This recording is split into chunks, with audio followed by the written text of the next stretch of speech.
ನಿನಗಾಗಿ ಭಾಗ 158. ಪವಿತ್ರ ತುಂಬ ಭಯದಿಂದ ಇದ್ದಳು. ಅವಳಿಗೆ ನಿಜವಾಗಲೂ ಕೂಡ ತನ್ನ ಅಮ್ಮ ಇನ್ನು ಉಳಿಯುವುದೇ ಇಲ್ಲ, ಇವರೆಲ್ಲ ಹೇಳುವ ಮಾತುಗಳನ್ನು ಕೇಳಿ ಅನ್ನುವ ಭಯ ಜಾಸ್ತಿಯಾಗಿ ಅವಳು ಅನ್ಕಾನ್ಷಿಯಸ್ ಆದಳು. ಇತ್ತ ಪ್ರಜ್ವಲ್ ಪವಿತ್ರಳ ತಾಯಿಗೆ ರಕ್ತವನ್ನು ಕೊಡುತ್ತಿದ್ದಾನೆ. ಈ ಎರಡು ಪರಿಸ್ಥಿತಿಯು ತುಂಬ ವಿಚಿತ್ರವಾಗಿದೆ ಅಂತ, ಏಕೆಂದರೆ ಅವನಿಗೆ ಸಪೋರ್ಟ್ ಮಾಡಬೇಕಾದ ಪ್ರೀತಿಯ ಹೆಂಡತಿ ಇತ್ತ ಪ್ರಜ್ಞೆ ತಪ್ಪಿ ಮಲಗಿದ್ದಾಳೆ. ಅವಳಿಗೆ ತಿಳಿದಿಲ್ಲ ಅವನು ಬ್ಲಡ್ಡನ್ನು ಕೊಡುತ್ತಾನೆ ಅಂತ. ಈ ಎಲ್ಲ ವಿಷಯವೂ ಅವಳಿಗೆ ಸಡನ್ ಆಗಿ ತಿಳಿದಿದ್ದರಿಂದ ಒಂದು ರೀತಿ ಶಾಕ್ ಆಗಿದೆ. ಇದನ್ನೆಲ್ಲ ಡೈಜೆಸ್ಟ್ ಮಾಡಿಕೊಳ್ಳಲು ಅವಳ ಕೈಯಲ್ಲಿ ಆಗುತ್ತಿಲ್ಲ. ಆದರೆ ಅವನು ಮಾತ್ರ ತನ್ನ ಸರ್ವಸ್ವವನ್ನು ಕೂಡ ಅರ್ಪಿಸಲು ರೆಡಿ. ಅಷ್ಟೊಂದು ಅವನು ತುಂಬ ಒಳ್ಳೆಯವನು. ಅಂತ ಅದ್ಭುತವಾದ ಮನಸ್ಸಿರುವ ಮನುಷ್ಯನನ್ನು ಇವಳು ಮದುವೆ ಆಗಿರುವುದು ಇವಳ ಪೂರ್ವಜನ್ಮದ ಅದೃಷ್ಟ ಅಂತ ಹೇಳಬಹುದು. ಏಕೆಂದರೆ ಪ್ರಜ್ವಲ್ ಇರುವ ಸ್ಟೇಟಸ್ಗೆ ಅವನಿಗೆ ಯಾರು ಬೇಕಾದರೂ ಸಿಗುತ್ತಾರೆ, ಅವನನ್ನು ಯಾರೂ ಕೂಡ ಬಿಡುವುದಿಲ್ಲ. ಆದರೆ ಇವಳನ್ನು ಪ್ರೀತಿ ಮಾಡಿದೆ ಅನ್ನುವ ಕಾರಣಕ್ಕೆ ಇವಳ ಹಿಂದೆ ಬಿದ್ದಿದ್ದಾನೆ. ಇವಳನ್ನು ICUಗೆ ಅಡ್ಮಿಟ್ ಮಾಡಿದರು. ಅಂದುಕೊಂಡಷ್ಟು ಸುಲಭವಾಗಿಲ್ಲ, ಕಂಡೀಷನ್ ಸ್ವಲ್ಪ ಕ್ರಿಟಿಕಲ್ ಆಗಿದೆ ಅಂತ ಹೇಳುತ್ತಿದ್ದಾರೆ. ತುಂಬ ಮನಸ್ಸಿಗೆ ಹಚ್ಚಿಕೊಂಡು ಬಿಟ್ಟಿದ್ದಾಳೆ ಅಂತ. ಆದರೆ ಯಾವುದೇ ವಿಷಯವೂ ಕೂಡ ಪ್ರಜ್ವಲ್ಗೆ ತಿಳಿದಿಲ್ಲ. ಅವನು ಆರಾಮವಾಗಿ ಇದ್ದಾನೆ. ಬ್ಲಡ್ ಕೊಟ್ಟ ಮೇಲೆ ಆಂಟಿ ಹುಷಾರಾಗುತ್ತಾರೆ. ಅವರಿಗೆ ಪ್ರಜ್ಞೆ ಬಂದಾಗ ಯಾರು ಬ್ಲಡ್ ಕೊಟ್ಟಿದ್ದು ಅಂದರೆ ನಾನು ಅಂತ ಹೇಳುತ್ತೇನೆ. ಅಲ್ಲಿಯವರೆಗೂ ಪವಿತ್ರಾಳಿಗೆ ಗೊತ್ತಾಗಬಾರದು. ಸರ್ಪ್ರೈಸ್ ಕೊಡಬೇಕು ಅವಳಿಗೆ ಅಂತ ಇವನು ತುಂಬ ಎಕ್ಸೈಟ್ ಆಗಿ ಏನೇನೋ ಅಂದುಕೊಳ್ಳುತ್ತಿದ್ದಾನೆ. ಆದರೆ ಇಲ್ಲಿ ಅವಳಿಗೆ ಪ್ರಜ್ಞೆ ಇಲ್ಲ. ತುಂಬ ಸಮಯ ಆಸ್ಪತ್ರೆಯಲ್ಲಿ ಅವನು ಅವಳಿಗಾಗಿ ಕನಸನ್ನು ಕಾಣುತ್ತಿದ್ದಾನೆ. ಆ ಕನಸು ತುಂಬ ಸುಂದರವಾಗಿದೆ. ಪವಿತ್ರಳ ಪರಿಸ್ಥಿತಿ ನಿಧಾನವಾಗಿ ಸುಧಾರಣೆ ಆಗುತ್ತಿದೆ. ಇವನ ಪರಿಸ್ಥಿತಿ ಕೂಡ ಸುಧಾರಣೆ ಆಗುತ್ತಿದೆ. ಪ್ರಜ್ವಲ್ ಹೊರಬರುತ್ತಾನೆ. ಆದರೆ ಹೊರಗೆ ಎಲ್ಲರೂ ಪುನಃ ತುಂಬ ಸ್ಟ್ರೆಸ್ಸಿಂದ ಇರುತ್ತಾರೆ. ಕಾರಣ ಕೇಳಿದಾಗ ಯಾರೂ ಸರಿಯಾಗಿ ಮಾತನಾಡುವುದಿಲ್ಲ. ಎಲ್ಲರೂ ICUಯಲ್ಲಿ ಅಡ್ಮಿಟ್ ಆಗಿರುವ ಪವಿತ್ರಳ ಕಡೆ ಕೈಯನ್ನು ತೋರಿಸುತ್ತಾರೆ. ಅವನು ತುಂಬ ಗಾಬರಿಯಿಂದ ಈ ಕಡೆ ತಿರುಗಿ ನೋಡಿದಾಗ ಅವನಿಗೆ ದೊಡ್ಡ ಶಾಕ್ ಆಯಿತು.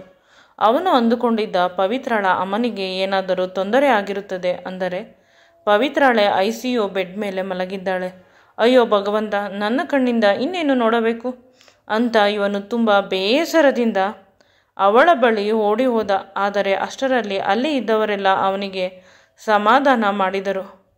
ಏನೂ ಆಗುವುದಿಲ್ಲ, ಅವಳ ವೈಟಲ್ಸ್ ಕಂಟ್ರೋಲ್ನಲ್ಲಿ ಇದೆ, ಸ್ವಲ್ಪ ಶಾಕ್ಗೆ ಹೋಗಿದ್ದಾಳೆ, ಸರಿ ಹೋಗುತ್ತಾಳೆ, ಸ್ವಲ್ಪ ಟೈಮ್ ಕೊಡಿ ಅಂತ ಹೇಳಿದಾಗ ಇವನು ಸುಮ್ಮನಾದ. ಇವನು ಕೂಡ ಡಾಕ್ಟರ್ ಆಗಿ ಹೈಪರ್ ಆಗಿ ಹಾಡಿದರೆ ಅಲ್ಲಿರುವ ಜನರೆಲ್ಲ ಇವನನ್ನು ತುಂಬ ಜೋಕರ್ ಆಗಿ ನೋಡುತ್ತಾರೆ. ಪುನಃ ಬೇಸರ ಮಾಡಿಕೊಳ್ಳುತ್ತಾರೆ. ಅದೆಲ್ಲ ಏಕೆ ಅಂತ ಇವನು ತುಂಬ ಕಂಟ್ರೋಲ್ ಮಾಡಿಕೊಳ್ಳಲು ಪಕ್ಕದಲ್ಲಿದ್ದ ಚೇರಿನಲ್ಲಿ ಕುಳಿತುಬಿಟ್ಟ. ಸ್ವಲ್ಪ ಸಮಯಕ್ಕಿಂತ ಮುಂಚೆ ತನ್ನ ಜೊತೆ ಒಂದೇ ಹಾಸಿಗೆ ಮೇಲೆ ಮಲಗಿದ್ದವಳು ಇಂದು ICUವಿನ ಬೆಡ್ ಮೇಲೆ ಮಲಗಿದ್ದಾಳೆ. ಜೀವನ ಅಂದರೆ ಇಷ್ಟೇ ಅಲ್ಲವೇ ಅನ್ನುವುದು ಅವನ ಅರಿವಿಗೆ ಬಂತು. ನಿಜವಾಗಲೂ ಅವನಿಗೆ ದುಃಖವಾಯಿತು. ಅದೇ ಸಮಯಕ್ಕೆ ಅವರ ಅಕ್ಕ ಫೋನ್ ಮಾಡುತ್ತಿದ್ದಾಳೆ. ಎಲ್ಲಿದ್ದೀಯ ನೀನು? ಬಾ, ಅಪ್ಪ ನಿನ್ನನ್ನು ನೋಡಬೇಕಂತೆ, ನಿನ್ನ ಜೊತೆ ಮಾತನಾಡಬೇಕಂತೆ. ಇವನು ಏನೂ ಮಾತನಾಡದೆ ಫೋನನ್ನು ತುಂಬ ದೂರ ಎಸೆದ. ಅಲ್ಲಿ ಇದ್ದವರೆಲ್ಲ ಒಮ್ಮೆಲೆ ನೋಡುತ್ತಿದ್ದರು. ಆಸ್ಪತ್ರೆ ಪೂರ್ತಿ ನಿಶಬ್ದ. ಆಗ ಅವನಿಗೆ ನೆನಪಾಯಿತು, ನನ್ನನ್ನು ಮದುವೆಯಾಗಬೇಕು ಅಂತ ಅಂದುಕೊಂಡಿರುವ ಹುಡುಗಿ ಅಪ್ಪ ಕೂಡ ಪಕ್ಕದ ಆಸ್ಪತ್ರೆಯಲ್ಲಿ ಅಡ್ಮಿಟ್ ಆಗಿರುವುದು. ಅಯ್ಯೋ ಅಂತ ತಲೆಯನ್ನು ಚಚ್ಚಿಕೊಳ್ಳಬೇಕು ಅಂತ ಅವನಿಗೆ ಅನಿಸುತ್ತಿದೆ. ಏನು ಮಾಡಬೇಕು ಅಂತ ತಿಳಿಯದೆ ತುಂಬ ಪರದಾಡಲು ಆರಂಭಿಸಿದ. ಅಷ್ಟರಲ್ಲಿ ಡಾಕ್ಟರ್ ಬಂದು ನಿಮ್ಮ ಜೊತೆ ಬಂದಿದ್ದವರಿಗೆ ಪ್ರಜ್ಞೆ ಬಂದಿದೆ ಅಂತ ಪವಿತ್ರಳ ಬಗ್ಗೆ ಹೇಳಿದ್ದರು. ಏಕೆಂದರೆ ಪವಿತ್ರ ಮತ್ತು ಇವನು ಮದುವೆ ಆಗಿರುವ ವಿಷಯ ಅಲ್ಲಿ ಯಾರಿಗೂ ತಿಳಿದಿಲ್ಲ. ಆ ವಿಷಯವನ್ನು ಕೇಳಿದ ತಕ್ಷಣ ಅವನು ಖುಷಿಯಾಗಿ ಅವಳನ್ನು ನೋಡಲು ಹೋದ. ತುಂಬ ಫಾಸ್ಟಾಗಿ ಓಡಿ ಹೋದ. ಅವಳನ್ನು ಗಟ್ಟಿಯಾಗಿ ತಬ್ಬಿಕೊಂಡ. ಅವಳು ಕೂಡ ತಬ್ಬಿಕೊಂಡಳು. ಇಬ್ಬರು ಪರಸ್ಪರ ಒಬ್ಬರಿಗೊಬ್ಬರು ಮುತ್ತುಗಳನ್ನು ಕೊಡಲು ಆರಂಭಿಸಿದರು. ಅವನು ಅವನ ಅಪ್ಪುಗೆಯ ಹಿಡಿತವನ್ನು ಬಿಗಿಗೊಳಿಸಿದ. ಅವಳ ಕಣ್ಣುಗಳನ್ನು, ಹಣೆಗಳನ್ನು ಕೆನ್ನೆಗಳನ್ನು ತುಂಬ ಪ್ರೀತಿಯಿಂದ ಮುದ್ದಿಸಿದ. ನಿನಗೆ ಎಷ್ಟು ಧೈರ್ಯ, ನನ್ನನ್ನು ಬಿಟ್ಟು ಹೋಗುತ್ತಿದ್ದೀಯಾ? ನೀನು ನನ್ನ ಪ್ರಾಣ ಅಂತ ಪುನಃ ಪುನಃ ಅವನು ಅವಳನ್ನು ಮುದ್ದಿಸುತ್ತಿದ್ದಾನೆ. ಮೊನ್ನೆ ಎಂಗೇಜ್ಮೆಂಟ್ ಆದ ಹುಡುಗಿಯ ಇವಳು ಅಂತ ಅಲ್ಲಿ ಇದ್ದವರೆಲ್ಲ ಇವರಿಬ್ಬರನ್ನೇ ನೋಡುತ್ತಿದ್ದಾರೆ. ಆದರೆ ಕೇಳಲು ಎಲ್ಲರಿಗೂ ಭಯ. ಊರಿಗೆ ತುಂಬ ಶ್ರೀಮಂತವಾದ ಮನೆತನದ ಮಗ, ಅದೂ ಅಲ್ಲದೆ ಬೆಂಗಳೂರಿನಲ್ಲಿ ಒಬ್ಬ ಫೇಮಸ್ ಡಾಕ್ಟರ್.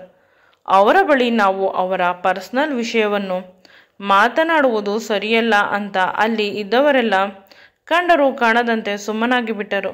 ಆದರೆ ಅದೇ ಸಮಯಕ್ಕೆ ಅವಳು ಅವನಿಗೆ ಅಮ್ಮ ಹೇಗಿದ್ದಾರೆ ಅಂತ ಕೇಳಿದಳು. ಇವನು ಅವರು ಚೆನ್ನಾಗಿದ್ದಾರೆ. ನೀನು ಇಷ್ಟೊಂದು ವೀಕ, ನಿನಗೆ ಎಷ್ಟು ಧೈರ್ಯ? ನನ್ನನ್ನು ಬಿಟ್ಟು ಹೋಗುವ ಸಾಹಸ ಮಾಡಿದ್ದೀಯ? ನಾನು ನಿನ್ನ ಅಮ್ಮನನ್ನು ಬದುಕಿಸಲು ಏನೇನು ಮಾಡಬಹುದು ಎಲ್ಲವನ್ನು ಮಾಡುತ್ತಿದ್ದೇನೆ ಅಂತ ಅವನು ಹೇಳಿದಾಗ ಅವಳು ವಿಧೇಯತೆಯಿಂದ ಅವನನ್ನು ನೋಡಿದಳು. ಅಂದರೆ ನಿನ್ನ ಅಮ್ಮನಿಗೆ ಬೇಕಾದ ಬ್ಲಡ್ಡನ್ನು ನಾನು ಕೊಟ್ಟು ಬಂದೆ. ಅವರು ಇನ್ನೂ ಸ್ವಲ್ಪ ಸಮಯಕ್ಕೆ ರಿಕವರ್ ಆಗುತ್ತಾರೆ. ಸರ್ಜರಿ ನಡೆಯುತ್ತಿದೆ. ಸರ್ಜನ್ ನನ್ನ ಗೆಳೆಯ. ಸ್ಪೆಷಲ್ ಕೇರ್ ಕೊಟ್ಟು ಅಮ್ಮನನ್ನು ಬದುಕಿಸುತ್ತೇನೆ ಅಂತ ಹೇಳಿದ್ದಾನೆ. ಆಗ ಅವಳ ಕಣ್ಣುಗಳಲ್ಲಿ ನೀರು ಬರುತ್ತಿತ್ತು. ಎಲ್ಲ ನನ್ನಿಂದಲೇ ಆಗಿದ್ದು. ನಾನು ನತದೃಷ್ಟ. ಅಪ್ಪನಿಗೂ ನನ್ನಿಂದ ಸುಖವಿಲ್ಲ, ಅಮ್ಮನಿಗೂ ನನ್ನಿಂದ ಸುಖವಿಲ್ಲ. ಮೊದಲಿಂದಲೂ ನಾನು ಅವರು ಹೇಳಿದ ಮಾತುಗಳನ್ನು ಕೇಳುತ್ತಿರಲಿಲ್ಲ. ನಿನ್ನನ್ನು ಮದುವೆ ಆಗು ಎಂದಾಗ ಮದುವೆ ಆಗಲಿಲ್ಲ. ತುಂಬ ಜಂಬದಿಂದ ಮದುವೆ ಆದೆ. ಇದರಿಂದ ನಿನ್ನ ಮನೆಯವರಿಗೆ ಕೋಪ ಬಂದು ನಮ್ಮಿಂದ ದೂರ ಆದರು. ಈಗ ಅವರ ಮನವೊಲಿಸಲು ಪ್ರಯತ್ನ ಮಾಡುತ್ತಿದ್ದೇವೆ. ಆದರೆ ಅವರು ಸರಿ ಹೋಗುತ್ತಾರಾ? ಇವುಗಳ ಮಧ್ಯೆ ಅಮ್ಮನಿಗೆ ಈ ರೀತಿ ಆಗಿದೆ, ಅಪ್ಪ ಸಂಪೂರ್ಣವಾಗಿ ಮಂಕಾಗಿದ್ದಾರೆ ಅಂತ ಇನ್ನೂ ಜೋರಾಗಿ ಅಳಲು ಆರಂಭಿಸಿದಳು. ಆಗ ಅಲ್ಲಿದ್ದ ಡಾಕ್ಟರ್ ಬಂದು, ಸರ್, ಇದು ICU. ಇಲ್ಲಿ ಬೇರೆ ಪೇಷಂಟ್ಗಳು ಇರುತ್ತಾರೆ. ಪ್ಲೀಸ್ ಅವರನ್ನು ಎಮೋಷ್ನಲ್ ಆಗಲು ಬಿಡಬೇಡಿ ಅಂದಾಗ ವಿಕ್ರಮ್ ಅವಳನ್ನು ತಬ್ಬಿಕೊಂಡು ಸಮಾಧಾನ ಪಡಿಸಿದ.